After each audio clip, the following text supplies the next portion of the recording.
Buenas noches, bienvenido a Noticias Internacionales. El día de hoy vamos a hablar de un tema muy importante dentro del escenario internacional, que es el caso de Afganistán. Esta noche contamos con la presencia de Alondra García, Greta González y su servidora Paulina Luna. Además de que tenemos especialistas en el área de conflicto, los cuales nos estarán enviando distintos reportes que presentaremos posteriormente.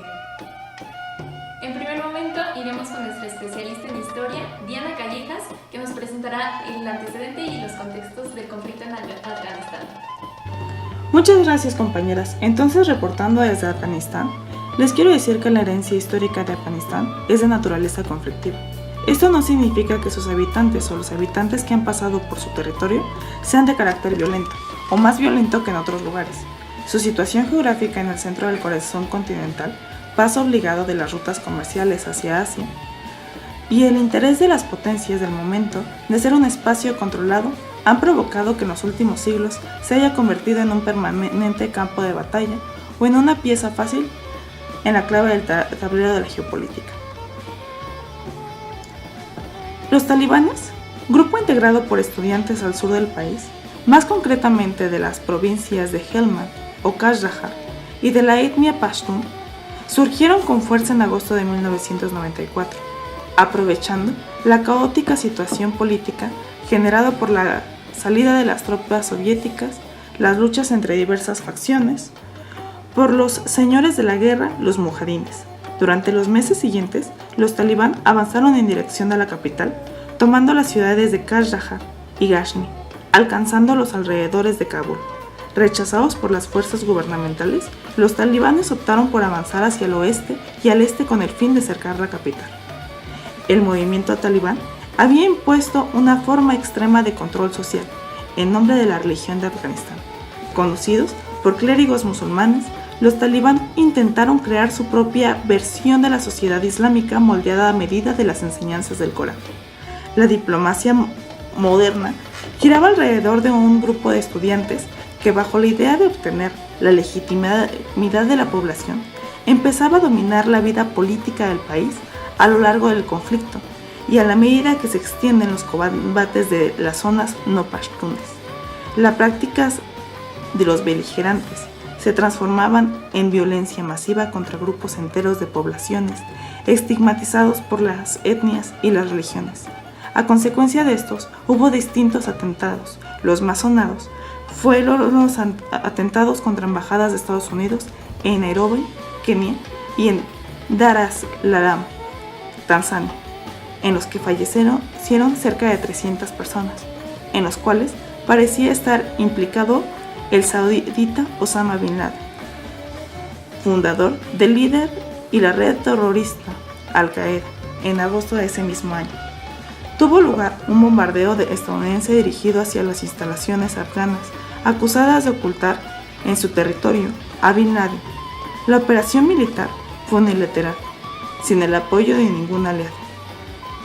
La delicada situación del régimen talibán se agravó después de los atentados terroristas del 9/11, más, si cabe, después de que el presidente de Estados Unidos, George Bush, forjara una amplia coalición internacional contra el terrorismo islámico y autorizara la ofensiva militar conocida como la Operación Libertad Duradera, cuyo primer objetivo era la entrega por parte del gobierno de Afganistán de Osama Bin Laden, a quien se le acusaba de ser responsable de los atentados.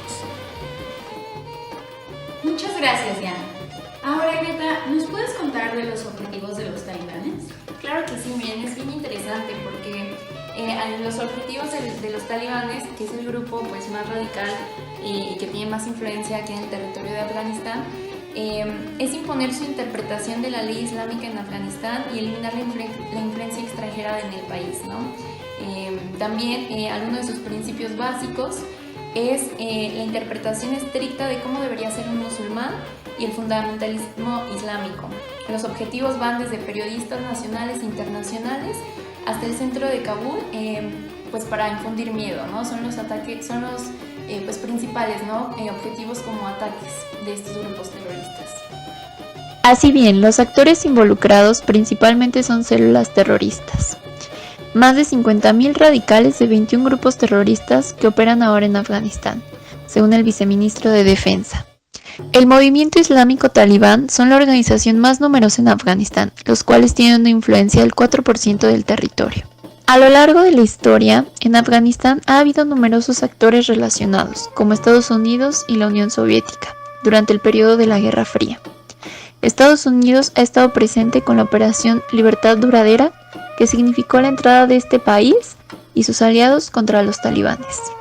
También para contrarrestar a este grupo ha estado presente la ONU, con la Misión de Asistencia de las Naciones Unidas en Afganistán, UNAMA, con sus siglas en inglés, y la OTAN, con la Operación Fuerza Internacional de Asistencia a la Seguridad. De igual manera, en respuesta a la inseguridad y el recurso de la lucha por el respeto a los derechos humanos, participan las organizaciones no gubernamentales y los organismos internacionales, como es el Comité Internacional de la Cruz Roja, Médicos Sin Fronteras, Amnistía Internacional, entre otras. Hacen que estas sean percibidas como instrumentos de los objetivos políticos y militares de este grupo terrorista. A continuación, iremos con nuestra reportera Jiret Mendoza, quien nos comentará la ideología que prevalece. Muchas gracias, Paulina. Como sabemos, el caso del Talibán es un caso realmente peculiar y sobresaliente, ya que este está presente en Pakistán y Afganistán, y es una cultura bastante inusual, pero que sin embargo ha cruzado fronteras y continentes de una manera impresionante y ha cambiado la vida de muchas personas. Por eso, este reportaje es de vital importancia. Los talibanes, aunque pertenecen a un grupo de musulmanes discípulos del Islam, son una facción con un pensamiento de carácter fundamentalista islámico suní. Incluso dentro de Afganistán, los talibanes están luchando una guerra o yihad dentro de su misma nación, con las fuerzas armadas afganas.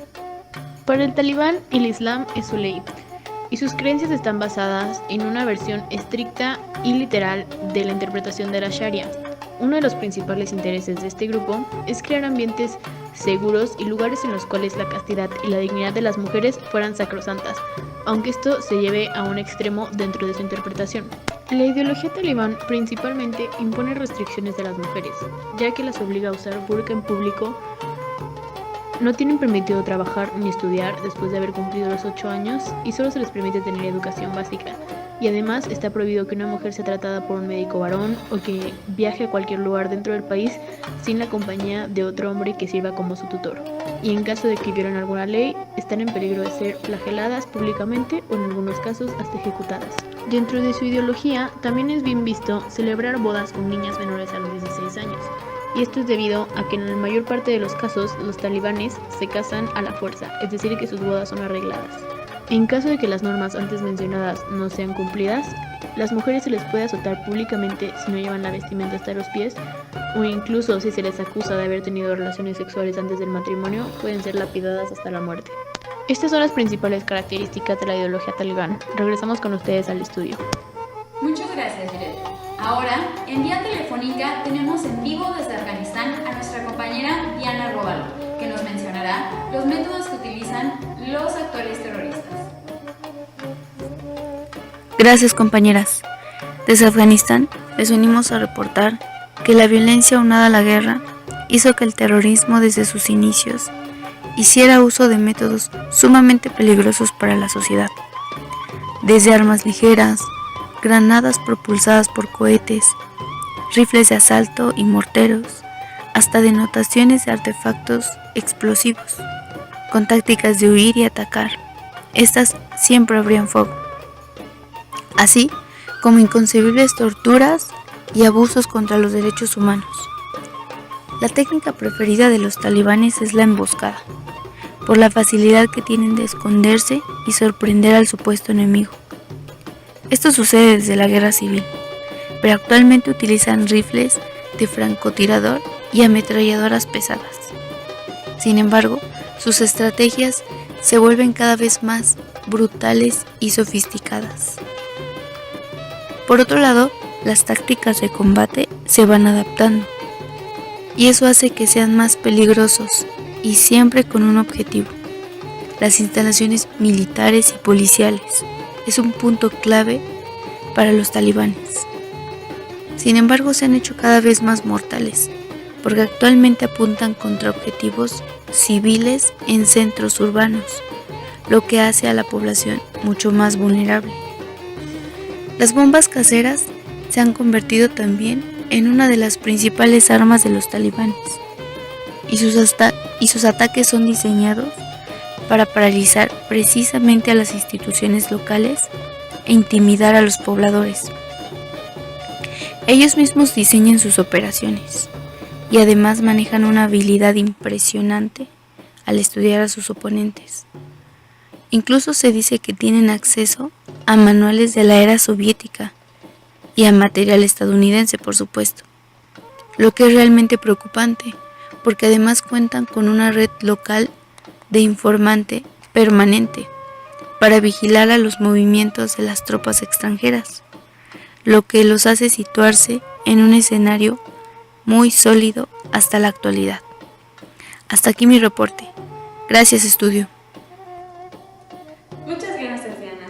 Ahora, Alondra, por favor, cuéntanos, ¿cuáles han sido las consecuencias? Claro que sí, Paulina. Bueno, el terrorismo en Afganistán ha eclipsado todos los aspectos tanto de la vida económica, social, cultural y política. Ha traído inestabilidad y altera el ambiente de paz y convivencia. Cada vez es más difícil recibir ayuda humanitaria, ya que el terrorismo ha tomado vidas de voluntarios de la Cruz Roja, Save the Children, Médicos Sin Fronteras y limpiadores de bombas terrestres. El 60% de la población es analfabeta y casi 4 millones de niños carecen de formación de educación. La tasa de pobreza en Afganistán aumentó al 55% en el año 2018. La inseguridad alimentaria aumentó a un 45%, lo que implica que las personas se han visto obligadas a vender sus tierras, a sacar a sus hijos de la escuela y a depender de la ayuda externa. Cabe señalar que el 47% de la población de Afganistán está por debajo de los 15 años. En cuanto a su índice de desarrollo humano, Afganistán se encuentra en el puesto 168, por lo que sus habitantes están entre los más bajos del ranking. Además, en el índice de percepción de corrupción del sector público, en Afganistán ha sido el de 16 puntos. Así pues, está entre los países de mayor corrupción en el sector público. Según la Oficina de Naciones Unidas para la Coordinación de Asuntos Humanitarios, calcula que en el 2018, 550 miles de personas fueron desplazadas. Gracias, Alondra, realmente es terrible lo que nos comentas. Ahora vamos con Pau. ¿Qué nos puedes decir sobre las víctimas, que son las personas que más sufren en este tipo de incidentes? Como sabemos, la mayor parte son víctimas civiles. Actualmente, en un periodo entre el 2000 al 2015, hubo más de 25,000 civiles muertos. Únicamente civiles, porque los soldados no están contabilizados en esta cifra. Cabe resaltar que el principal motivo de muerte es por bombardeos, por todos los ataques terroristas que han habido en Afganistán. Si bien se considera como el tercer país con mayor ataques terroristas, teniendo como en primer lugar a Irak y posteriormente a Pakistán.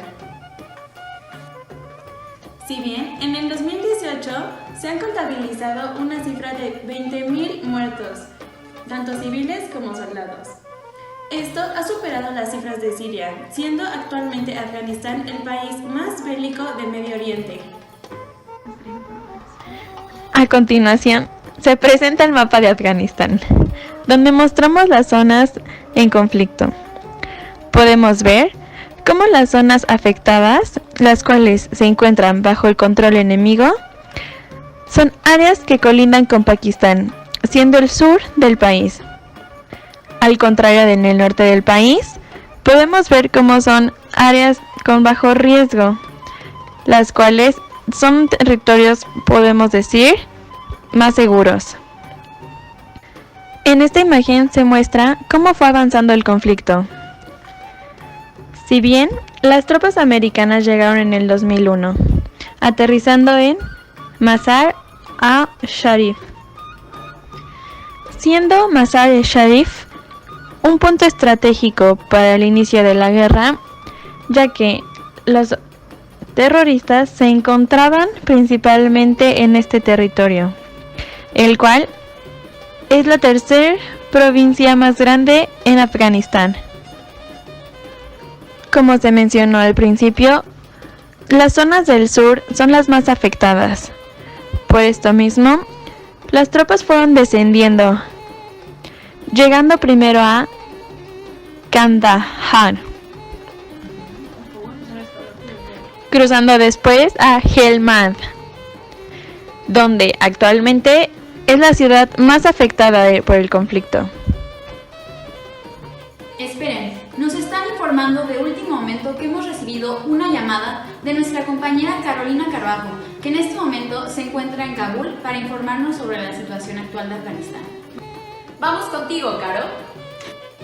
Desde la invasión estadounidense en 2001, Afganistán nunca había sido tan inseguro como ahora.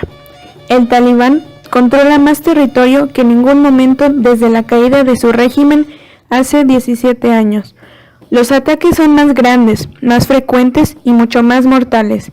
Muchos combatientes talibanes mueren o resultan heridos con las fuerzas de seguridad que repelan las incursiones en las capitales provinciales. Pero estos ataques tienen un gran valor de propaganda al grupo, aumentando su moral y el número de reclutamientos. Gran parte de provincias del país, donde cientos de soldados estadounidenses y británicos fueron asesinados, ahora están bajo el control del Talibán. Mientras la muerte de civiles alcanza niveles sin precedentes, según la ONU, más de 10.000 civiles fueron asesinados o heridos en el 2017, y se espera que el número sea mayor en 2018. El grupo ha logrado mantener su territorio y su capacidad operativa para llevar ataques mortales en todo el país.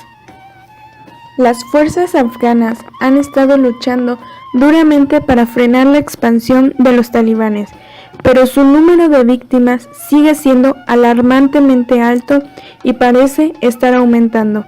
Se han planteado preguntas sobre la falta de un liderazgo sólido e inspirador y de una logística adecuada, así como de la presencia de corrupción. Todas las partes parecen estar convencidas ahora de que el conflicto en Afganistán no puede resolverse solo con medios militares. Después de un alto al fuego de 3 días sin precedentes, el pasado mes de julio se abrió una ventana de oportunidad. Fue seguido por una reunión entre funcionarios estadounidenses y representantes de los talibanes en Qatar en julio. Fue la primera vez en 7 años que ambas partes se reunían cara a cara. Para que se logre un progreso significativo y la confianza necesaria, se requiere de compromiso y flexibilidad por parte de todos. Otro gran desafío es la cooperación de los jugadores regionales. La paz en Afganistán y en la región en general solo se puede lograr a través de un mecanismo multilateral que involucre a Estados Unidos y a los principales actores regionales, incluidos Pakistán, Rusia, Irán, China, India y Arabia Saudita. Pero al final será el diálogo entre los propios afganos lo que determinará el futuro político de su Afganistán devastado por la guerra. Muchas gracias por acompañarnos en este segmento internacional sobre las células terroristas del Talibán en Afganistán. Nos vemos en la próxima transmisión. Buenas noches y que tengan buen día.